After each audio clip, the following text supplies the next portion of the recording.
والصلاة والسلام على أشرف الأنبياء والمرسلين سيدنا محمد الصادق الأمين. أما بعد، رسالة من أرض اليمن إلى بلاد الحرمين الشريفين نقول فيها للأخ المتبرع أبو يزيد وكذلك الأخ علي عبد الوهاب: جزاكم الله خيرا وكتب الله أجركم وأثابنا الله وإياكم الجنة على ما قدمتموه لدى الأخ عبد الله محمد عرجاف، وذلك مقياسا للتبرع لصالح المسجد. وقد وصلتنا الأدوات التي أرسلتموها معه تبرعا لوجه الله عز وجل، وهي كالتالي: فرش، وكذلك جهاز الجامع، وسماعة خارجية مع سماعتين داخليتين مع التوابع، و60 مصحفا. ووصل مبلغ وقدره 5000 ريال سعودي.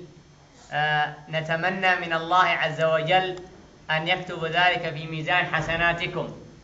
وبعد صلاة العصر من يوم الجمعة في 14 من شوال من عام 1429 سجلنا لكم هذا، وسيصل 4 من شوال من عام 1429 هجرية سجلنا لكم هذا بحضور هذه الوجوه المصلية في مسجد سبرة منطقة الغبرة عزلة بني سراع مديرية الشغادرة من محافظة حجة من بلاد اليمن.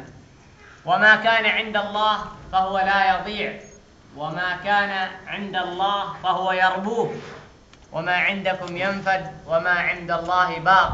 قال الله: مثل الذين ينفقون أموالهم في سبيل الله كمثل حبة أنبتت 7 سنابل في كل سنبلة 100 حبة والله يضاعف لمن يشاء والله واسع عليم. وصلت هذه الأدوات وهي في يد أمينة ولا تخاف عليها، وحتى تطمئن الأنفس منا ومنكم. ونحن هذه عهدة عندنا سنقدمها كما تريدون، ولا نقول لكم إلا كتب الله سعيكم وكتب أجوركم وجزاكم الجنة. والسلام عليكم ورحمة الله وبركاته.